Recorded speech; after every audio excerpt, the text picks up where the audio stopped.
குறைந்த விலையில் அதிக தரத்துடன் எண்ணற்ற டிசைன்களில் தள்ளுபடியில் தாராளம். Beauty 90s. Hola! Vacation to Sri Lanka starts from rupees 24,999 only. GT Holiday.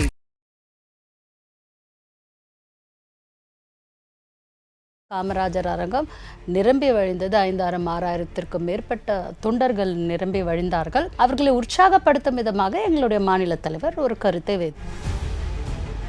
Selva Perunthagai என்ன சொல்றாருன்னா, நம்ம எவ்வளோ நாள் தான் மற்றவங்களை சார்ந்தே இருக்கணும் அப்படிங்கிற கருத்தை தெரிவிக்கிறார். சில பேர் வரவேற்பு தெரிவிக்கிறாங்க, ஆனால் மேடையில் இருக்கிறவங்களுக்கு தான் அது பிடிக்கலையோ. ராகுல் காந்திஜி அவர்கள் ஸ்டாலின் அவர்களை என்னுடைய பிரதர் அப்படிங்கிறார். அந்த மாதிரியான ஒரு ஒற்றுமையாக இருக்கக்கூடிய கட்சி கண்டிப்பாக எங்களுக்குள்ள எந்த ஒரு பிளவும் கிடையாது. காங்கிரஸ் கட்சியோட தான் அஜித்குமார் அவர்கள் இணைஞ்சு செயல்பட போறாரா? கண்மூடித்தனமாக ஒரு சினிமா கிரேஸ்க்காக மட்டுமே ஓட்டு போடக்கூடியவர்கள் நம் தமிழக மக்கள் கிடையாது. அப்படி பார்த்தா காங்கிரஸ்ல ஒரு பெரிய நடிகரே கிடையாது. அப்போ சினிமா முகம் தமிழக அரசியல தேவைப்படுதா? ஏதாவது ஒரு கட்சி கண்டிப்பா தேவைப்படுது. தேசிய அளவுல விஜய் அவர்கள் ராகுல் காந்தியோட பேசி ஒருவேளை கூட்டணிக்கு பேச்சுவார்த்தை நடக்குது அப்படின்னா அது நல்ல ஒரு அரசியல் களமா மாறும் நினைக்கிறீங்களா? 2005 ராகுல் காந்திஜி அவர்கள் ஆக்டிவ் பாலிடிக்ஸ்ல வராரு. இளைஞர் காங்கிரஸிற்கு தேர்தல் நடக்கிறது. ராகுல் காந்திஜி அவர்கள் இங்க காமராஜர் அரங்கத்துல இளைஞர்களை மட்டும், எழுச்சிமிக்க இளைஞர்களை மட்டும் சந்திக்கிறார். அப்ப தேர்தல் காலத்துல நாங்கள் எல்லாம் தேர்தலை சந்திக்கிறோம். அப்பவே விஜய் அவர்கள் ஒரு முயற்சி எடுத்து ராகுல் காந்திஜி அவர்களை சந்திச்சு இளைஞர் காங்கிரஸில் வர முற்பட்டார். பிஜேபி அதோட ஸ்கோரை ஓபன் பண்ணிருக்கிறது அப்படிங்கறத நாங்க பார்க்க தவறக்கூடாது. நாம் தமிழர் கட்சி கூட நாம் தமிழர் வளர்றத நம்ம தவிர்க்க முடியாது. இல்ல இப்போ தமிழ்நாட்டுல மாநில கட்சிகளால வளர முடியுது. தேசிய கட்சியா இருக்கக்கூடிய பாஜக வளர்ந்துட்டு இருக்கு. முக்கிய கட்சியா இருக்கக்கூடிய காங்கிரஸ் கட்சியால வளர முடியலன்னா வளர முடியல. தலைமையிட்ட தான் இருக்கு. யார் சொன்னாங்க வளர முடியல? எங்க சிவாஜி கிருஷ்ணமூர்த்தி தமிழிசையை தவறா பேசிட்டார், ஸ்டாலின் அவர்கள் மௌனமா இருக்காரு அப்படின்லாம் சொல்லிட்டு இருக்காங்க. காங்கிரஸ் கட்சியினுடைய நிலைப்பாடு என்ன? பெண்களை பற்றி யார் தவறாக பேசினாலும் தவறுதான். அமித்ஷா பேசின விஷயத்த நம்மளால கண்டனம் சொல்ல முடியுது. இந்த விஷயத்த திமுக சார்ந்திருக்கக்கூடியவங்க இப்ப நீங்க கேக்குறீங்கல்ல, சொல்றேன்ல, யாரு பெண்ணை அப்படின்னு சொன்ன அவங்க கட்சியை அவங்க சொல்றாங்க. மணிப்பூர் விஷயத்துல அவங்க என்ன சொன்னாங்க?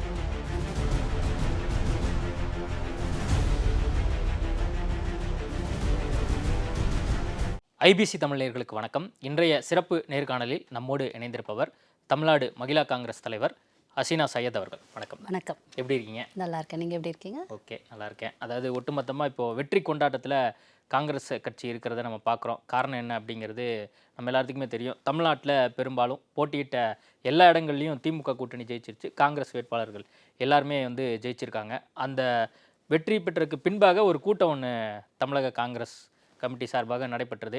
அதில் அந்த சண்டை சச்சரவு நடந்த விஷயங்கள் பார்த்தோம். ஆளாளுக்கு அந்த மாற்று கருத்து சொன்ன விஷயங்கள் பார்த்தோம். இது பெரும்பாலும் யூடியூப்லலாம் சண்டையாயிடுச்சு, சச்சரவாயிடுச்சு அப்படின்லாம் போட்டுட்டு இருந்தாங்க. அது தொடர்பாக இப்போ விளக்கம் கொடுக்கக்கூடிய விஷயங்களையும் நம்ம பார்த்தோம். செல்வ பெருந்தகை தவறாலாம் மீன் பண்ணி சொல்லலை அப்படிங்கிற விஷயத்தெல்லாம் அவர் சொல்லியிருந்தார். ஏன் இந்த ஒரு சர்ச்சை ஆயிடுச்சுன்னு நீங்கள் நினைக்கிறீங்க? மாபெரும் வெற்றி இந்தியா அலையன்ஸ் கூட்டணிக்கு, முக்கியமாக தமிழ்நாட்டில் காங்கிரஸ் மற்றும் திமுக கூட்டணி சேர்ந்து இந்தியா அலையன்ஸ் தமிழ்நாட்டில் தேர்தலை சந்தித்தோம். பெரும் வெற்றி பெற்றுள்ளோம். வெற்றிக்கு பின்னாடி வெற்றி கழிப்புகள் எல்லாம் நாங்கள் கொண்டாடி விட்டாச்சு. டெல்லிக்கு போயாச்சு, சோனியாஜி மீட் பண்ணியாச்சு, அவங்கள காங்கிரஸ் பார்லிமெண்ட்ரி பிரசிடெண்ட்டாக தேர்ந்தெடுத்தாகிவிட்டது.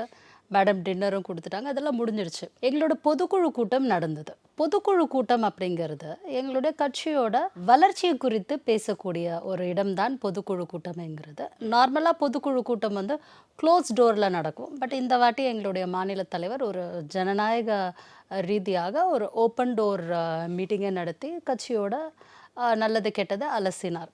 அப்போ ஒரு கட்சி அப்படின்ட்டு வரும்போது ஒரு மாநில தலைவரோட கடமை என்ன அப்படின்னா, ஒரு கட்சியை எந்த கட்சியுமே சும்மா ஜஸ்ட் ஃபார் ஃபன் நடத்துறதில்ல. எல்லா கட்சிக்குமே அதனுடைய தலைவர்களுக்குமே அந்த கட்சியை வளர்க்கணும் அப்படின்ட்டு ஒரு ஆசை உண்டு. அதற்காக தான் அவர்கள் கட்சி தலைவர்களாக நியமிக்கப்படுகிறார்கள், மாநில தலைவர்களாக நியமிக்கப்படுகிறார்கள். அப்போ காமராஜர் ஆட்சியை மலர செய்ய வேண்டும் என்று எங்களுடைய தலைவர் குறிப்பிட்டதில் எந்த ஒரு தவறும் கிடையாது. இதற்கு முன்னாடி இருந்த தலைவர்களும் குறிப்பிட்டுள்ளார்கள். 1967க்கு பிறகு நாங்கள் ஆட்சியில் இருந்தது கிடையாது. எப்பவுமே கூட்டணி ஆட்சியில் தான் இருந்திருக்கிறோம். அதை குறித்து தொண்டர்களை உற்சாகப்படுத்தும் விதமாக உள்ளாட்சி தேர்தல் வர இருக்கிறது டிசம்பர் மாதம். தொண்டர்கள் நிறைந்த சபையாக அது இருந்தது. காமராஜர் அரங்கம் நிரம்பி வழிந்தது. 5,000-6,000 மேற்பட்ட தொண்டர்கள் நிரம்பி வழிந்தார்கள்.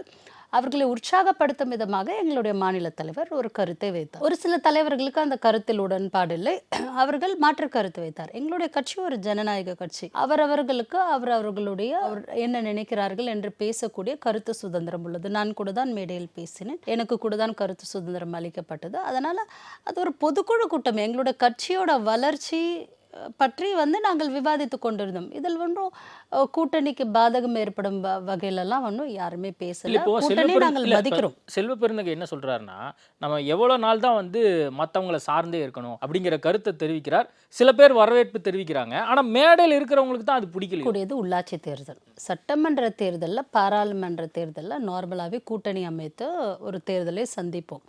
பட் உள்ளாட்சி தேர்தல் அப்படின்னு வரும்போது கட்சி சிம்பிளோடையும் சந்திப்போம், கட்சி சிம்பிள் இல்லாமலும் சந்திப்போம். இது எல்லா கட்சியிலையும், திமுக, அதிமுக, காங்கிரஸ் அப்படின்ட்டு எல்லா கட்சிக்குமே இது பொதுவாக பொருந்தும். அப்போ கட்சியோட பலம் இல்லாமல் தன்னுடைய சுய பலத்தினால ரொம்ப பவர்ஃபுல்லா இருக்கக்கூடிய லோக்கல் லீடர்ஸ் இருப்பாங்க. பஞ்சாயத்து அளவில், ஊராட்சியில், வார்டில் கூட லோக்கல் லீடர்ஸ் இருப்பாங்க. ஸோ அப்போ அவர்களை உற்சாகப்படுத்தக்கூடிய விதமாக நீங்கள் தனித்து நீங்கள் நின்று நீங்கள் வெற்றி காணுங்கள் அப்படிங்கிறதுக்கான ஒரு அர்த்தமே ஒழிய அது கூட்டணியை குறித்து ஒரு அவதூறு கருத்து. லோக்கல் தேர்தல், அதாவது உள்ளாட்சி தேர்தலை வச்சு முன்னிலை வச்சு அவர் இந்த கருத்தை சொன்னார். அது தவறா புரிந்து கொள்ள ஒரு சிலர் புரிந்து கொண்டுள்ளார்கள். இல்ல தவறா தொண்டர்கள் புரிஞ்சுக்கிறாங்க, ஊடகங்கள் புரிஞ்சுக்குதுன்னா பரவாயில்ல, கட்சி மேடையில் இருக்கிறவங்க தப்பா புரிஞ்சுக்கிறாங்க.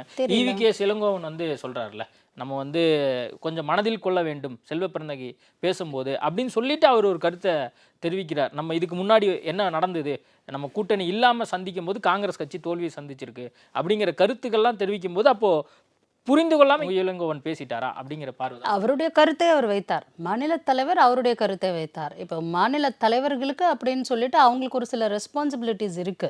இதே EVKS இளங்கோவன் தலைவர் அவர்கள் பலதரம் கூறியிருக்கிறார், காமராஜர் ஆட்சி அமைப்போம் அப்படின்ட்டு அவர் தலைவராக இருந்த போது. பட் அப்போ அவர் அவருடைய கருத்தை வைத்தார். இப்போதான் நம்ம நாடாளுமன்ற தேர்தலை சந்தித்து வெற்றி கண்டுள்ளோம், இப்போ இப்படி கூறணுமா அப்படிங்கிற ஆங்கிள் அவர் வச்சாரு. பட் தலைவர் அவர்கள் உள்ளாட்சி தேர்தலை மீன் பண்ணி தான் குறிப்பிட்டார். திமுக காங்கிரஸ் கூட்டணி முறிஞ்சிருமோ அப்படின்லாம் பேசப்பட்டது. அப்புறம் வேற தொலைக்காட்சிகள்ல மாநில தலைவராக இருக்கக்கூடிய செல்வ பெருந்தகை விளக்கம் கொடுத்துட்டாரு. ஆனா இருந்தாலுமே இந்த கருத்து அதீதமா இருக்கு அப்படிங்கிற ஒரு விஷயத்த சில பேர் சொல்றாங்க. சரி, இப்படி ஒரு கருத்து முரண்பாடு இருந்தா இன்னைக்கு முப்பெரும் விழா கோயம்புத்தூர்ல நடக்க இருக்கிறது. எங்களோட மாநில தலைவரும் கலந்து கொள்கிறார், அதில் கலந்து கொண்டு இருக்க மாட்டோம் இல்லையா? ஸோ அந்த மாதிரியான ஒரு கருத்தெல்லாம் இல்லவே இல்லை. ராகுல் காந்திஜி அவர்கள் ஸ்டாலின் அவர்களை என்னுடைய பிரதர் அப்படிங்கிறார். ஸோ அந்த மாதிரியான ஒரு ஒற்றுமையாக இருக்கக்கூடிய கட்சி, கண்டிப்பாக எங்களுக்குள்ள எந்த ஒரு பிளவும் கிடையாது. மாற்று கட்சிகள் அது திரித்து கூறுவதனால் ஒன்றும் பண்ண முடியாது. அதான் இப்போ EVKS இளங்கோவன் தொடர்ந்து சர்ச்சைக்குரிய கருத்துக்களை கடந்த காலங்களில் சொல்லியிருக்கிறார் அப்படிங்கிறது எல்லாத்துக்குமே தெரியும். அண்மையில் ஒரு பேட்டி கொடுக்கும்போது அவர் சொல்றாரு, அஜித்குமார் கூட கட்சி ஆரம்பிப்பாரு அப்படின்னு சொல்லி EVKS இளங்கோவன் சொல்றாரு. அப்படியா? EVKS இளங்கோவனுக்கு யாரும் சொல்லிட்டாங்களா, இல்ல காங்கிரஸ் கட்சியோட தான் அஜித்குமார் அவர்கள் இணைஞ்சு செயல்பட போறாரா? அவர் கேஷுவலா சொல்லியிருக்கலாம். அஜித்குமார் அவர்களுக்கு எல்லாருக்கும் இது ஒரு ஜனநாயக நாடுங்க, யாருக்கு வேணாலும் கட்சி அமைக்கிறதுக்கு சுதந்திரம் இருக்கு. விஜய் அவர்கள் இப்ப கட்சி ஆரம்பிச்சார், அதை பொறுத்த அவர் சொல்லியிருக்கலாம் அஜித்குமார் அவர்கள் கட்சி ஆரம்பிப்பார் அப்படின்ட்டு. பட் எல்லாருமே கட்சி ஆரம்பித்து நடத்தி விட முடியுமா அப்படிங்கிறதுக்கு ரஜினிகாந்த் அவர்கள் ஒரு பெரிய உதாரணம். அதே மாதிரி கமல்ஹாசன் அவர்கள் கூட ஒரு தனித்து செயல்படுவதில், தனியாக கட்சி ஆரம்பிக்கும் போது அது எப்படியான சவால்களை சந்திக்க கூடும் என்பதற்கு அவரும் ஒரு உதாரணம். ஒரு பாரம்பரியம் என்ற ஒரு அரசியல் கட்சிகளுக்கு உள்ளது. மக்கள் சினிமாவுக்கு போகலாம், நடிகர்களை பார்க்கலாம், ரசிக்கலாம், விரும்பலாம். ஆனால் அந்த பாரம்பரியம் அப்படின்ட்டு வரும்போது, அரசியல் அப்படின்ட்டு வரும்போது, திமுக தொண்டர்களானாலும் சரி, அதிமுக தொண்டர்களானாலும் சரி, அந்த தலைமையை பார்ப்பாங்க. எடுத்த உடனே ஒரு கண்மூடித்தனமாக ஒரு சினிமா கிரேஸ்க்காக மட்டுமே ஓட்டு போடக்கூடியவர்கள் நம் தமிழக மக்கள் கிடையாது. அப்படி பார்த்தா காங்கிரஸில் ஒரு பெரிய நடிகரே கிடையாது தமிழகத்தை பொறுத்த வரைக்கும். ஸோ எங்களுக்கும் ஓட்டு போட தான் செய்கிறாங்க. ஸோ ஒன்லி சினி கிரேஸ் அப்படின்ட்டு மட்டுமே சொல்ல முடியாது. அதையும் தாண்டி மக்களுக்கு என்ன செய்ய விருப்பப்படுகிறார்கள் அப்படிங்கிறது. இப்போ மாண்புமிகு நமது தமிழக முதல்வர் ஸ்டாலின் அவர்கள் ஒரு பெரிய நடிகர்லாம் கிடையாது, இருந்தாலும் நல்லாட்சி செய்து கொண்டிருக்கிறார். அவர் இளைஞர் பருவத்திலிருந்தே எப்படி அவங்களுடைய கட்சியோட யூத் விங்கில் கான்சென்ட்ரேட் பண்ணி அவர் எப்படி ஒரு தளபதியாக என்று மதிக்கப்படுகிறார். தமிழ்நாட்டில் அஃப்கோர்ஸ் அந்த கிரேஸ் லைட்டா இருக்கதான் செய்யுது. ஜெயலலிதா அவர்கள் ஆகட்டும், சீமானும் விஜய் அவர்களும் ஒன்று சேர போறாங்க அப்படின்னு ஒரு கருத்து தொடர்ந்து முன்வைக்கப்பட்டு இருக்கு. அது தொடர்பாகவும் EVKS இளங்கோவன்கிட்ட கேட்குறாங்க. அது பார்க்கலாம் அப்படின்னு சொல்லி EVKS இளங்கோவன் சொல்றாரு. அஜித்குமார் கூட கட்சி தொடங்கலாங்க தமிழ்நாட்டில் அப்படின்னு சொல்லி ஒரு தகவலை தெரிவிக்கும் போது தான் இந்த ஒரு பேசுபொருள் உருவாகுது. அப்போ வந்து சினிமா முகம் தமிழக அரசியல தேவைப்படுதா? ஏதாவது ஒரு கட்சிக்கு கண்டிப்பாக தேவைப்படுது. அது இல்லைன்ட்டுலாம் நம்ம மருந்து அதை கடந்து விட முடியாது. ஜெயலலிதா அவர்கள் ஒரு ஆளுமை, சரியா? எம்ஜிஆர் அவர்களும் ஒரு ஆளுமை. ஆனால் இருவருக்குமே வந்து ஒரு பின்னணியில் ஒரு சினிமா பின்னணி இருந்துள்ளது. சினிமா தான் அப்படின்னு சொல்ல முடியாது. ஜனரஞ்சகமாக மக்களிடையே பாப்புலராக இருக்கக்கூடிய லீடர், த மாஸ் லீடர்ஸ் அப்படின்னு படக்கூடிய பாப்புலர் லீடர்ஸை வந்து நீங்கள் 2 வகையாக எடுத்துக்கலாம். ஒன்று அரசியல் சார்ந்து கட்சி மூலமாக அரசியல் சார்ந்த வேலைகள் செய்து சோஷியல் சர்வீஸ் செய்து வளருகிறவர்கள். இவர்களுடைய வளர்ச்சி வந்து நீண்ட நெடு காலமாகும். ஆனால் சினிமா துறையை பொறுத்த வரைக்கும் ஒரு படம் 2 படம் ஹிட் ஆகிட்டாலே வந்து அவங்க மாஸ் லீடர் ஆகிடுறாங்க. பட்டி தொட்டியெல்லாம் அவங்கள வந்து தெரிஞ்சிடுது. ஸோ தமிழக மக்களை பொறுத்த வரைக்கும் வி ஆர் சென்டிமெண்டல் பேஸ். நம்ம தமிழ்நாட்டு உள்ள ஏன் இன்னும் தேசிய கட்சிகள் ஊடுருவ முடியவில்லை அப்படின்னா, ஒன்று வந்து இந்த ரீஜனல் ஃப்ளேவர் அப்படின்னு படக்கூடிய லாங்குவேஜ் ஃப்ளேவர். தமிழை தவிர்த்து நம்ம 2 பெரிய தேசிய கட்சிக்கும் ஹிந்தி தான். அங்கே இருக்கக்கூடிய சீனியர் லீடர்ஸை ஹிந்தி இங்கிலீஷ் தவிர வேறு பேச முடியாது.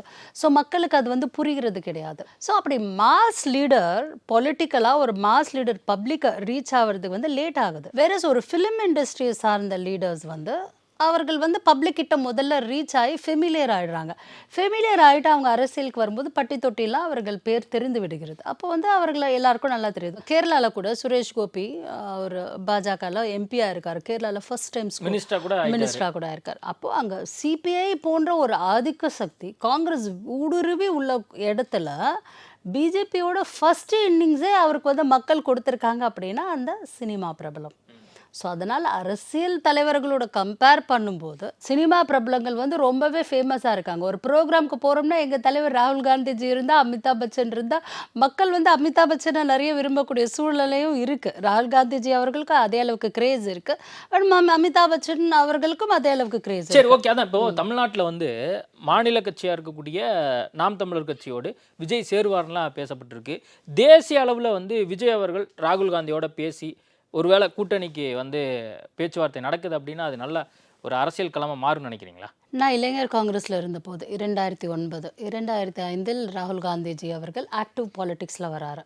அப்போ இளைஞர் காங்கிரஸிற்கு தேர்தல் நடக்கிறது. ராகுல் காந்திஜி அவர்கள் இங்கே காமராஜர் அரங்கத்தில் வந்து இளைஞர்களை மட்டும், எழுச்சிமிக்க இளைஞர்களை மட்டும் சந்திக்கிறார். அப்போ தேர்தல் காலத்தில் நாங்கள் எல்லாம் தேர்தலை சந்திக்கிறோம். அப்போவே விஜய் அவர்கள் வந்து ஒரு முயற்சி எடுத்து ராகுல் காந்திஜி அவர்களை சந்தித்து இளைஞர் காங்கிரஸில் வர முற்பட்டார்.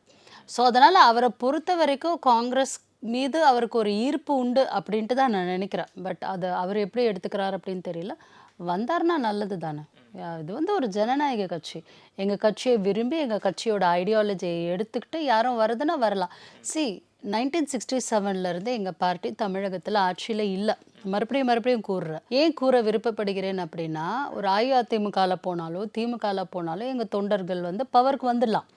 பட் அதையும் மீறி எங்களுடைய தொண்டர்களும் நாங்களும் எங்களுடைய கட்சியில் இருக்கிறோம் அப்படின்னா எங்களோட கட்சியோட சித்தாந்தம் ஐடியாலஜிலேருந்து ஒன்று எங்களோட குடும்ப பாரம்பரியத்தாலேயோ இல்லை அந்த ஐடியாலஜியாலோ எங்களால் மாறுபட்டு இங்கே பதவிகள் கிடைக்கும் அப்படின்ட்டு அவங்களால போக முடியல. அதனால் அவர்கள் இங்கே இருக்கிறார்கள். அன்றைக்கி பொதுக்குழு கூட்டத்தில் கூட எங்கள் தலைவரை மீறி வேறு சில கருத்துக்கள் வரும்போது வெளியே போ அப்படின்ட்டுலாம் எங்கள் தொண்டர்கள் சொன்னாங்க.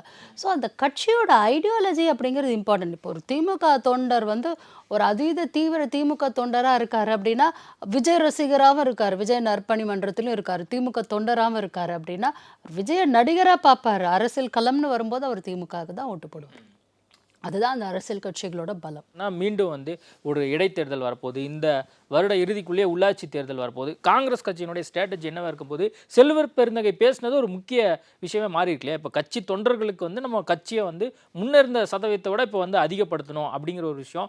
ஆல்ரெடி நம்ம ஆளும் கட்சியாக இருந்தோம், இப்போ வந்து நம்ம கூட்டணி வச்சு தான் வந்து ஒரு சீட்டை ஜெயிக்க வேண்டிய ஒரு நிலைமைக்கு வந்து காங்கிரஸ் கட்சி மாறி இருக்கு. அப்படிங்கும்போது காங்கிரஸ் கட்சியினுடைய அடுத்த கட்ட வியூகமாக என்ன இருக்கு? ரேவந்த் ரெட்டி இன் தெலுங்கானா, டிகே சிவகுமார் இன் கர்நாடகா, எங்களுடைய தலைவர் தமிழ்நாட்டில். நான் ஏற்கனவே குறிப்பிட்ட மாதிரி ரேவந்த் ரெட்டி அவர்கள் ஒரு ஏபிவிபி பாரம்பரியத்திலிருந்து வந்தவர். இன்றைக்கி முதல்வராகி அங்கே உட்காந்துருக்கார். அப்போது அவருடைய அந்த உழைப்பு, அந்த கடினமான உழைப்பு. பட் தெலுங்கானாவை பொறுத்த வரைக்கும் ஒரு 10 ஆண்டு கால கவர்மெண்ட் தான் அங்கே புதுசாக நிறுவப்பட்ட ஒரு மாநிலம். அதில் போயிட்டு ரேவந்த் ரெட்டியால் மக்கள்கிட்ட வந்து போய் சேர்ந்துட முடிஞ்சுது. எங்கள் தலைவரோட அவர் சொல்லக்கூடிய கருத்து என்ன அப்படின்னா, உள்ளாட்சியில் வந்து நம்மளை பலப்படுத்தும். இப்போ பிஜேபி வந்து 11.2% தனியாக அவங்களோட ஓட் ஷேர் வந்திருக்கு. ஓவராலாக அவங்களோட அலையன்ஸோட ஓட் ஷேர் 18% அப்படின்னா பிஜேபியோட ஓட் ஷேர் வந்து 11.2% வந்திருக்கு. இது எங்களுடைய கூட்டணிக்கு அழகா அப்படின்னா எங்களோட கூட்டணிக்கே அது ஒரு கஷ்டமான ஒரு இப்போ நீங்க வந்து பர்சன்டேஜை பத்தி சொல்றீங்க இல்லையா? காங்கிரஸ் கட்சி 2019 12%, 2024 10% அப்படின்னு இருக்கு. அப்போ பர்சன்டேஜ் வந்து கம்மியாயிட்டே இருக்கு அப்படிங்கறத இந்த இடத்துல நம்ம அதெல்லாம் பார்க்கறோம் கிடையாது. விதத்தை விட நாங்கள் வந்து எங்களோட பர்சன்டேஜ் வந்து இன்க்ரீஸ் தான் இருக்குது. எங்களோட எம்பிஸ் போன தடவை 8 இருந்தாங்க, இப்போ 9, பாண்டிச்சேரியோடு சேர்த்து 10. ஸோ எங்களோட பர்சன்டேஜ் கண்டிப்பாக வந்து இன்க்ரீஸ் ஆகிருக்கு. எங்களோட பர்சன்டேஜ் வந்து அதிகரித்திருக்கு அப்படின்ட்டு நாங்கள் பார்க்கக்கூடிய இடத்துல பிஜேபி வந்து அதோட ஸ்கோரை ஓப்பன் பண்ணியிருக்கிறது அப்படிங்கிறத நாங்கள் பார்க்க தவறக்கூடாது. ஜனநாயக மட்டும் வளரலையே. இப்போ நாம் தமிழர் கட்சி கூட 8% நாம் தமிழர் வரைக்கும் வளர்றதை வந்து நம்ம தவிர்க்க முடியாது. தமிழர்களுக்கான ஒரு தமிழ் அப்படிங்கிற ஒரு வார்த்தையை வந்து நேசிக்கக்கூடிய இளைஞர்கள் வந்து நம்மிடையே வந்து ரொம்ப அதிகம். அதான் நான் சொன்னல உங்களுக்கு, அந்த ரீஜனல் ஃப்ளேவர் திராவிட கட்சிகள் ரொம்ப மிகுந்த ஒரு கிளாரிட்டியோட ஹிந்தியை வந்து இங்கே புகுத்துவதில் நாம் அனுமதிப்பதில்லை. ப்ளஸ் நம்மளுடைய சுயமரியாதையை நாம் காப்பதற்கு அது நமக்கு ரொம்பவே வந்து உதவுது. மோடி அவர்கள் தமிழ்நாட்டுக்கு வராரு அப்படின்னா வேஷ்டி சட்டையை மட்டும் கட்டிட்டு வராரு, வாயை திறந்து ஒரு வார்த்தை தமிழில் பேச மாட்டேன்றார். சார் பிடி தியாகராய நகர் போன்ற பாண்டி பஜாரில் வந்து அவர் பிரச்சாரம் செய்கிறார். என்னவோ ஃபேஷன் ஷோக்கு வர மாதிரி கையில் வந்து தாமரையை மட்டும் வைத்து கொண்டு வருகிறார். நம் மக்களை பார்த்து ஒரு வாயை திறந்து ஒரு ஓட்டு கூட கேட்க மாட்டேங்கிறார் அப்படி. பட் ஆனால் இது ஜனநாயக நாடு. நீங்கள் இங்கிலீஷில் கேட்டு போங்க, ஹிந்தியில் கேட்டு போங்க, பக்கத்தில் இருக்கவங்க டிரான்ஸ்லேட் பண்ணிட்டு போகிறாங்க. அது கூட உங்களுக்கு டெலிபிராம்டர் இல்லாமல் வணக்கம் பாஜகவுக்கு ஓட்டு போடுங்கள் அப்படின்ட்டு. தமிழ்நாட்டில் வந்து மாநில கட்சிகளால் வளர முடியுது, தேசிய கட்சியாக இருக்கக்கூடிய பாஜக வளர்ந்துட்டு இருக்கு, முக்கிய கட்சியாக இருக்கக்கூடிய காங்கிரஸ் கட்சியால் வளர முடியலன்னா வளர முடியல. யார் சொன்னாங்க வளர இருக்கு. முடியல? எங்க பாஜக வளர்ந்துட்டு இருக்கு? ஒரு எம்பி இருக்கா? ஒரு எம்பி கூட இல்லையே. சதவீதம் இன்க்ரீஸ் ஆகி இருக்கு அப்படின்னா பாமக இருக்கு, தர்மபுரியில எங்கேயோ போச்சு, சரிங்களா? பாமக இருக்கு அவங்க கிட்ட, கிருஷ்ணகிரியில இருக்கு, அந்த பர்டிகுலர் கம்யூனிட்டியோட ஓட்டு இருக்கு.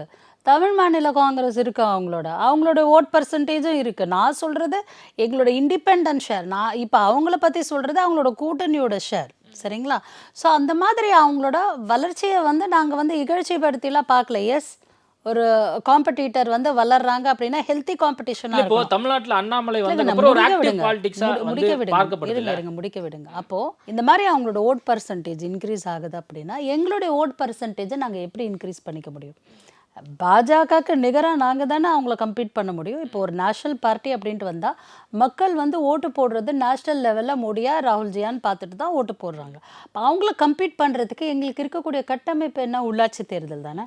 உள்ளாட்சி தேர்தலில் பாஜகவை டைரெக்டாக எங்களோட கேண்டிடேட் ஸ்ட்ராங்காக இருக்கக்கூடிய இடத்துல, சிம்பிள் இல்லாமல் இருக்கக்கூடிய இடத்துல டைரெக்டாக சந்திங்க அப்படிங்கிறாரு எங்கள் தலைவர். அவ்வளோதான். அதான் இப்போ மாநில தலைவருக்கு இந்த ஒரு பார்வை இருக்குல்ல, நம்ம தனிச்சு களம் காணலாம் அப்படிங்கிற வரைக்கும் அவரால் வந்து பேச முடியுது. ஆனால் ராகுல் காந்தி என்ன சொல்கிறார்? நான் வந்து எங்கே ரிசைன் பண்ணி எங்கே தொடர்றதுன்னே எனக்கு தெரியல. 2 இடத்துல போட்டிட்டார், 2 இடத்துலையுமே ஒரு 3 லட்சத்துக்கும் மேற்பட்ட வாக்கு வித்தியாசத்தில் வெற்றி பெறார். அவருக்கு எங்க ரிசைன் பண்றதுன்னு தெரியல அப்படிங்கிறாரு. அப்படி இல்ல, அவருக்கு தெளிவா தெரியும் அவர் எங்க ரிசைன் பண்ணணும்ட்டு. இல்ல அத அவர் சொல்லுவார். அவர் அப்படியே அப்ப மக்கள் ரெண்டு மக்களோடவுமே அவருக்கு சென்டிமெண்டலான ஒரு அட்டாச்மெண்ட் உண்டு. தென்னகத்தை பொறுத்த வரைக்கும், கேரளாவை பொறுத்த வரைக்கும் வயநாடு வந்து ஒரு இந்தியன் முஸ்லீம் லீகோட பெல்ட். அங்கே எங்கள் தலைவரோட ஃப்ளேவரே இல்லாமல் கூட மறுபடியும் தனித்தே இந்தியன் முஸ்லீம் லீக் வந்து களம் கண்டாலும் அவர்கள் அங்கே ஜெயிப்பார்கள். தென்னக மக்கள் அந்த அளவுக்கு நம்ம நாட்டோடைய பன்முகத்தன்மையை வேற்றுமையில் ஒற்றுமை அப்படிங்கிற நம்மளோட பன்முகத்தன்மையை காப்பதில் கேரளாவும் சரி, தமிழ்நாட்டும் சரி, கர்நாடகாவும் சரி, ஆந்திராவும் சரி, தெலுங்கானாவும் சரி, யாரும் சலைத்தவர்கள் அல்ல. மற்றபடி உத்தரப்பிரதேசம் அப்படிங்கிறது ராகுல் காந்திஜி அவர்கள், நேருஜி அவர்கள் காஷ்மீரை சார்ந்த ஒரு பண்டித். ஓகே, அவங்க வந்து அலகாபாத்தில் செட்டில் ஆகிறாங்க. உத்தரப்பிரதேசம் அவங்களுடைய பாரம்பரியமான ஒரு தொகுதி, சரிங்களா? அந்த உத்தரப்பிரதேசத்தில் எப்போவுமே நேரு காந்தியோட ஃபேமிலியோட அந்த ஒரு ட்ரெயில் இருந்துகிட்டே தான் இருக்குது. அந்த ட்ரெயில் அங்கேருந்து மாறுச்சு அப்படின்னா அது நம்ம நாட்டுக்கே நல்லதில்லை. உத்தரப்பிரதேசத்தில் எப்போல்லாம் ஒரு கட்சி பெரும்பான்மையை அமைக்குதோ, அந்த 80 பாராளுமன்றத்தில் எப்போல்லாம் ஒரு கட்சி பெரும்பான்மையை அமைக்குதோ அவங்க சீக்கிரமாக வந்து மேலே வந்து ஆட்சி அமைத்து விடுவார்கள். அப்போ அந்த ரேபரேலி மாதிரியான உத்தரப்பிரதேசத்தில் ஒரு தொகுதியில் அயோத்தியா மக்களே வந்து மோடியை வந்து திருப்பி அடித்துள்ளார்கள் என்று தான் கூற வேண்டும். ஒரு எலெக்ஷனோட அவங்க மேனிஃபெஸ்டோவில் முக்கியமாக கூறுவதே ராமர் கோவில் அமைப்போம் என்று. அங்கே இருக்க ஹிந்துக்கள் அதை ஏற்றுக்கலையே. வாரணாசியில் போன வாட்டி மோடி அவர்கள் 5 லட்சம் கிட்ட ஓட்டு வித்தியாசத்தில் ஜெயிச்சார். இப்போ 1 லட்சத்து சில்லற தானே. வட இந்தியாவும் உங்களை புறக்கணிக்க தான் செய்திருக்கிறது. நீங்கள் உங்களோட ஒவ்வொரு தேர்தல் பிரச்சாரத்திலையும் நம்மளுடைய மாண்புமிகு பாரத பிரதமர் தன்னுடைய மாண்பை எல்லாம் இழந்து விட்டு எப்போது பார்த்தாலும் முஸ்லிம்ஸ்ன்னு சொல்லிட்டு எம் ஃபார் முஸ்லிம்ட்டு இஸ்லாமியர்களை வந்து படுகேவலமாக பேசி வந்தார். எந்த எக்ஸ்டென்ட்டுக்கு போய் பேசினார் அப்படின்னா, காங்கிரஸ் இஸ்லாமியர்கள் முன்னாடி முஜ்ரா நடனம் ஆடுகிறது அப்படின்லாம் சொன்னார். முஜ்ரா நடனம் அப்படின்னா தாசிகள் ஆடக்கூடிய நடனம். ரொம்ப கேவலமாக அதை சித்தரிக்கிறார். தாசின்னு கூட நான் ரொம்ப நாகரிகமாக கூறுறேன். தாசியை விட கேவலமாக எப்படி சொல்லணுமோ அப்படி சொன்னார். இப்போ அவர்கள் நிதிஷ் முன்னாடியும் நாயுடு அவர்கள் முன்னாடியும் நிதிஷ் நாயுடு டெமோக்ராட்டிக் அலையன்ஸ்ன்ற மாதிரி தான் இப்போ என்டிஏ போயிட்டுருக்கு. அவங்க என்ன நடனம் ஆடுகிறார்கள் என்று எனக்கு தெரியவில்லை. 2 எருமை மாடு இருந்தால் ஒரு எருமை மாடை பிடுங்கிப்பாங்க, தாலியோட தங்கத்தை பிடுங்கிப்பாங்க. இப்படிலாம் ரொம்ப படுகேவலமான மக்கள் கொடுத்துட்டாங்க. அதாவது எங்களுடைய கைகள் எல்லாம் கட்டப்பட்டு இடி சிபிஐ ஐடின்ட்டு கைகள் எல்லாம் கட்டப்பட்டு கடலில் எறியப்பட்டு இருந்தோம் இந்தியா அலையன்ஸ் கூட்டணி. மக்கள் வந்து எங்களுக்கு நீந்துவதற்கான சக்தியை இப்போது கொடுத்துள்ளார்கள். நீந்தி நாங்கள் கரை சேர வேண்டும். அந்த கரை சேருவதற்கு இந்த 2% ஓட்டில் வந்து அவங்க அங்கே ஆட்சி அமைச்சிட்டாங்க. 3ஆம் முறை ஆட்சி 3.0 அப்படின்ட்டுலாம் அவங்க பெருமைப்படக்கூடிய ஆட்சியை அவங்க கொண்டாடுகிறார்கள் என்றால் கொண்டாடவில்லை. அதான் இப்போ அமித்ஷா வந்து பிரச்சாரத்தில் பேசின ஒரு விஷயம் வந்து என்னன்னா, ராகுல் காந்தி ரேபரேலி தொகுதியில் வந்து தோற்பார், தோத்துட்டு அவருக்கு தகுந்த இடமா இருக்கக்கூடியது இட்டாலி தான் அப்படின்லாம் வந்து சொல்லியிருந்தார். இன்னைக்கு இட்டாலி போயிட்டு பிரதமர் மோடி வந்துட்டாரு. இதை எப்படி பார்க்குறீங்க? ஏங்க, இந்தியாவின் தவ புதல்வருங்க ராகுல் காந்திஜி. நீங்கள் அவர் இட்டாலி போங்க அப்படின்னா எப்படி ஏற்றுக்க முடியும்? பாரம்பரியங்க. இந்த நாட்டுக்காக ரத்தம் சிந்தினவர்கள்ங்க அவங்களுடைய மூதாதையர்கள். மோத்திலால் நேரு என்ன மாதிரியான பாரம்பரியம், நேரு அவர்கள் என்ன மாதிரியான பாரம்பரியம். இந்த நாட்டிற்காக தன்னுடைய அலகாபாதோட மாட மாளிகையை எழுதி வைத்தவர். இந்திரா காந்தி அவர்கள் நம்ம நாட்டுக்கு போர் சூழல் ஏற்படும் போது தன்னுடைய குண்டுமணி அளவு தங்கத்தை கூட நாட்டிற்காக தானம் பண்ணவர்கள். ஒரு தரம் இந்த இடி ரெய்டெல்லாம் நடந்து ராகுல் காந்திஜி அவர்களோட வீடெல்லாம் பறிச்சுட்டு மோடி ரொம்பவே எங்களை கேவலப்படுத்தும் போது ராஜ்காட்டில், அதாவது வந்து காந்திஜியோட சமாதியில் வந்து ஒரு பெரிய மீட்டிங் நடத்தணும். கொளுத்துறவேல் நல்லா ஃபர்ஸ்ட் ரோவில் உட்காந்துட்டு இருந்த பிரியங்கா காந்தி அவர்கள் பேசுகிறார். அது வந்து என்னால் லைஃப்பில் எப்போவுமே மறக்க முடியாது. அப்படி ஒரு கண்ணீர் மல்கக்கூடிய ஒரு பேச்சு. எங்களோட ஃபேமிலியோட ரத்தத்தினால இழுக்கப்பட்டு இருக்கு இந்த நாட்டோட தேர், நாடு என்கிற தேர் அப்படின்றாரு. ஹமாரே ஃபேமிலிக்கு खून से सींचा है इस देश का धरती அப்படின்ட்டு அவங்க பேசும்போது உண்மையாகவே எங்களுக்கெல்லாம் ரொம்ப உணர்ச்சியாக இருந்தது. இந்திரா அவர்களாகட்டும், ராஜீவ் அவர்களாகட்டும், நாட்டிற்காக இன்னொரு எழுந்திருக்கிறார். தாலியை பற்றி நீங்கள் இவ்வளோ கேவலமாக பேசுகிறீங்க. சோனியா காந்தி அவர்களை ஸ்மிருதி இரானி பாராளுமன்றத்தில் அவ்வளோ படு கேவலமாக மோசமாக நடத்துகிறார். ராகுல்ஜி பார்த்துட்டு தான் இருக்கார். பாரம்பரியம், குடும்ப பாரம்பரியம் அப்படிலாம் நீங்கள் சொல்கிறீங்க. சோனியா அம்மா அவங்க பிஎம் ஆக முடியும் போது கூட அவங்க ஆகலை. ராகுல்ஜி நினச்சிருந்தா UP 1 UP 2 அழகாக பிரைம் மினிஸ்டராக இருக்கலாம். ஆனார்னா இல்லை. பிரியங்கா காந்திஜி அவர்கள் ராஜ்யசபா MP நினச்சி ஆக முடியாது. ஆனால் இல்லை. நீங்கள் அந்த லெகசி பாலிட்டிக்ஸ்ன்னு சொல்கிறது எங்கள் கட்சிக்கு அது வந்து பொருந்தாது. இவங்க வந்து அந்த ஆர்கனைசேஷன் அப்படிங்கிற அந்த கட்டமைப்பை இந்த காந்தி ஃபேமிலியால் மட்டும்தான் வழி நடத்தி கொண்டு போக முடியும். அங்கே வேற ஒரு தலைவரை வந்து அந்த எடுத்துக்கு அமிச்சோம்னா கட்சி உடைஞ்சிடும். அதனால் அவங்க வந்து அதை வழி நடத்தி கொண்டு போகிறார்களே ஒழிய அவங்களுக்கு பதவி ஆசையா, பதவி மேல் ஒரு பெரிய கிரேஸானா இல்லை. அதை நீங்கள் யோசிச்சு பாருங்கள். நம்ம நாட்டுடைய அந்த ஒற்றுமையை காப்பாற்றக்கூடிய ஒரு இடத்துல வந்து காங்கிரஸ் தான் இருக்குது. அப்போ அந்த காங்கிரஸை கட்டமைத்து ஒரு பேராசை இல்லாமல் கொண்டு போகக்கூடிய ஒரு பவர் வந்து காந்தி ஃபேமிலிக்கு தான் இருக்குது. அந்த ஃபேமிலிக்கு தான் கட்சியில் இருக்கக்கூடிய அத்தனை பேரும் அடங்குவார்கள். அதே இடத்துல ஒரு XYZ ஒருத்தரை வந்து நீங்கள் யோசிச்சு பாருங்கள். இப்போ அதையும் மீறி நாங்கள் வந்து காங்கிரஸ்க்கு ஒரு காங்கிரஸ் பிரசிடெண்ட்டாக கர்கேஜி அவர்களை எலெக்ஷன் முறையில் தேர்ந்தெடுத்து கொண்டு வந்துள்ளோம், எலெக்ட் பண்ணி கொண்டு வந்துள்ளோம். பட் இருந்தாலும் அவர் வந்து இத்தாலியை சார்ந்தவர். இப்போ சோனியாமாவை குறிப்பிடும்போது பார் டான்சர், இவர் வந்து இத்தாலியன் மகன், அவர் பப்பு. பிரியங்காவை குறிப்பிடும்போது அவருடைய கணவர் வாத்ராவை குறிப்பிடுறதுலாம் நல்லாவா இருக்குது. நம்ம நாட்டுக்காக இன்னுயிரை தொடர்ந்து என்றைக்குன்னா வந்து சோனியா காந்தி அவர்கள் நீ டீ கடைக்காரன், நீ வந்து உன் குடும்பம் எப்படி, நீ வந்து மனைவியை விட்டுட்டு வந்துட்ட அப்படின்லாம் என்றைக்குன்னா இந்த 3 தலைவர்களும் குறிப்பிட்டிருக்காங்களா? நீங்கள் சொல்லுங்கள். Personal attack. மோடி அவர்களால் நேருவை நினைவு கொள்ளாமல், ராஜீவ்காந்தி நினைவு கொள்ளாமல் அவரால் தூங்கவே முடியாது போல். அந்த அளவுக்கு இந்திரா காந்தியை, நேருவை, ராஜீவ்காந்தியை, எங்களோட கட்சி தலைவர்களை கடுமையான சொற்கள் உபயோகத்தை இவங்க பேசுகிறாங்க. அது மாதிரி எங்கள் தலைவர்களால் பேசவே முடியாது.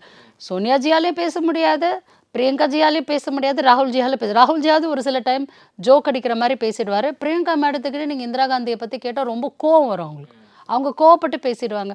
சோனியா மேடம் ஒன்றுமே பேச மாட்டாங்க. ஸோ இப்படிப்பட்ட குடும்பத்தை நீங்க எப்ப பார்த்தாலும் இத்தாலி அது இதுன்னு அதான் சரி, ஓகே. இப்போ வந்து இப்ப நம்ம ராகுல் காந்தி ஜெயிச்சிட்டாரு, அட்லீஸ்ட் வெற்றியை கழிப்பதற்காகவாது அங்க போவாரா? அவங்க பாட்டியோட ஊர் போனா என்ன தப்பு? இப்ப நம்ம நாட்டுல எத்தனையோ குழந்தைங்க இங்க இருக்கோம், படிக்கிறோம். இப்ப என் பையன் கூட தான் ஃபாரின்ல படிக்கிறான். அவனுக்கு ஒரு ஃபாரின் பொண்ணை பிடிச்சி அவன் கல்யாணம் பண்ணிக்கிட்டா என்ன தப்பு? ஒரு ஹியூமன் பீயிங் தானே நம்ம. ஹியூமன் பீயிங் அப்படிங்கிற நம்ம மனிதர்கள் எல்லாமே பயாலஜிக்கல் நீட்ஸ்க்கு உட்பட்டவர்கள். நம்மளாம் மனிதர்கள், நம்ம மோடி மாதிரி கடவுள் கிடையாது. நான் பயாலஜிக்கலாக என்னோட தாயின் கருவிலே பிறக்கல அப்படின்ட்டு பெண்களை தாய்மையை தான் பிறந்த தாயோட கருவை அவமதித்தவர்கள் நீங்கள். நம்ம எல்லாமே ஒரு பயாலஜிக்கல் நீடுக்கு உட்பட்ட ஒரு மனிதர்கள் அப்படின்போது என்ன தவறு? அதுவே தமிழ்நாட்டில் வந்து பார்க்கும்போது சிவாஜி கிருஷ்ணமூர்த்தி தமிழிசையை வந்து தவறாக பேசிட்டார். குஷ்பு அவர்கள் கண்டனம்லாம் தெரிவிச்சிருக்காங்க. நாங்கள் அவர் மீது கேஸ் எல்லாம் போட போகிறோம், திமுக ஆட்சி என்ன பண்ண போகுது, ஸ்டாலின் அவர்கள் மௌனமாக இருக்காரு அப்படின்லாம் வந்து சொல்லிட்டு இருக்காங்க. காங்கிரஸ் கட்சியினுடைய நிலைப்பாடு என்ன? பெண்களை பற்றி யார் தவறாக பேசினாலும் தவறு தான், சரிங்களா? இன்ஃபேக்ட் அமித்ஷா அவர்கள் தமிழிசை அவர்களை மேடையில் என்ன பேசினார் ஏது பேசினார் அப்படின்ட்டு நிறைய யூகங்கள். பட் அவர் என்ன பேசியிருந்தாலும் ஏது பேசியிருந்தாலும் ஒரு முன்னாள் கவர்னர், ஒரு மருத்துவர், அவங்க 63 வயது ஒரு பெண், தமிழ்நாட்டில் நம்மெல்லாம் மதிக்கக்கூடிய ஒரு ஆளுமே. அவங்களை இப்படி கூப்பிட்டு அப்படி பேசுறது வந்து ரொம்ப தவறு. இப்படி கூப்பிட்டு அன்பை பரிமாறுவாரா ஸ்டேஜில்? பின்னாடி கிரீன் ரூம் இருக்குல்லைங்க, எல்லாருமே அரசியல்வாதி, நாங்களும் அரசியல் களத்தில் தான் இல்லை. என்கிட்ட இது மாதிரி ஒரு தலைவர் சபை நாகரிகம் இல்லாமல் ஸ்டேஜில் இப்படி நடந்துக்கிட்டாரா நான் திருப்பி பேசுவேன். அவரோட இயல்பு அப்படி இருந்தால் அவர் வீட்டில் வச்சுக்கிட்டோம், அவரோட வீட்டில் வச்சுக்கிட்டோம் அவர் இயல்பை. ஒரு பெண்ணை கூப்பிட்டு நீங்கள் பேசும்போது இந்த நாட்டில் இருக்கக்கூடிய 140 கோடி மக்களில் 70 கோடி மக்கள் பெண்களாக இருக்கிறோம்.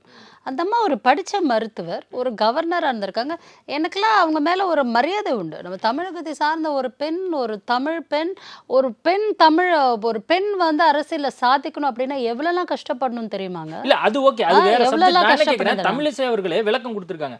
அமித்ஷா அவர்கள் பணிகள் தேர்தல் பணி எப்படி போயிட்டு இருக்கு, அடுத்த கட்ட பணிகள் குறித்து நம்ம அது கட்சியோட கட்டாயத்தினால அவங்க அப்படி கொடுத்துருப்பாங்க. அவங்க சந்தோஷமா கிடையாது. சந்தோஷமா இருந்தாங்கன்னா அண்ணாமலை அவர்களை பத்தி அவங்க இப்படி குறிப்பிட மாட்டாங்க, சரிங்களா? அவங்க என்னவோ சொல்லிக்கிட்டு அவங்க கட்சி கட்டுப்பாட்டை வந்து தமிழிசை டேக் பண்றாங்களே, அண்ணாமலை டேக் பண்றாங்க, மோடி டேக் பண்றாங்க. ஒரு அரசியல் கட்சியில நானும் அரசியல்வாதிங்க. இந்த மாதிரி சூழல்கள் ஏற்படும் போது தலைமை என்ன சொல்லுதோ அதை தான் கேட்க முடியும். அதனால அவர்கள் குறிப்பிட்டார்கள், அவங்க கட்சியோட கட்டுப்பாடு அவங்க அதை குறிப்பிடுறாங்க. அதை நாங்கள் ஏற்றுக்கணும் அப்படின்ட்டு அவசியம் இல்லை. நாங்கள் என்ன பார்வையை பார்க்குறோமோ, எங்களுடைய மூத்த தலைவர் குமரியாரோட மகள் அவங்கள வந்து நாங்கள் இளம் வயதிலிருந்தே ஒரு மதிப்புக்கூடிய ஒரு இடத்தில் வைத்து தான் நான் பார்த்துருக்குறேன். அவங்கள மட்டும் இல்லை, வேற எந்த பெண்ணுக்கு அதை மாதிரி எந்த சூழல் எந்த கட்சியில் ஏற்பட்டாலும், எங்கள் கட்சியில் ஏற்பட்டாலும் நான் திருப்பி அதான் அமித்ஷா பேசின விஷயத்த நம்மளால கண்டனம் வந்து சொல்ல முடியுது. இந்த விஷயத்த திமுக சார்ந்திருக்கக்கூடியவங்க நான் தான் சொன்னேன்ல, நான் தான் இப்ப நீங்க கேக்குறீங்கல்ல, நான் சொல்றேன்ல, யாரு பெண்ணை அவங்க கட்சியை அவங்க சொல்றாங்க. மணிப்பூர் விஷயத்துல அவங்க என்ன சொன்னாங்க, சரிங்களா? ஸோ அவங்களுக்கு அவங்களோட கட்டுப்பாடு இருக்கும். அவங்க வந்து ஒரு உமன்ஸ் கமிஷன்ல மெம்பரா இருக்காங்க, நேஷனல் உமன்ஸ் கமிஷன்ல மெம்பரா இருக்காங்க. அவங்களுக்கு கம்ப்ளைண்ட் வந்திருக்கும். ஸோ அதனால நான் ஆக்ஷன் எடுக்கிறேன்னு சொல்றாங்க. நானும் கூட தானே சொல்றேன், பெண்களை யார் தவறா பேசினாலும் தப்பு, அதை நாங்கள் கண்டிக்கிறோம். அது மாதிரி பேசக்கூடாது. அப்படி அவர் என்ன பேசினார் அப்படின்றத நான் இன்னும் உற்று கவனிக்கவில்லை. அப்படி நீங்க சொல்ற மாதிரி தவறா பேசியிருந்தா அது தவறு. ஓகே, நிறைய விஷயங்கள் குறித்து பேசியிருக்கோம். நேர்காணல் கொடுத்ததுக்கு மிக்க நன்றி. நன்றி. குறைந்த விலையில் அதிக தரத்துடன் எண்ணற்ற டிசைன்களில் தள்ளுபடியில் தாராளம் beauty 90s. Hola! Vacation to Sri Lanka starts from rupees 24,999 only. GT Holidays.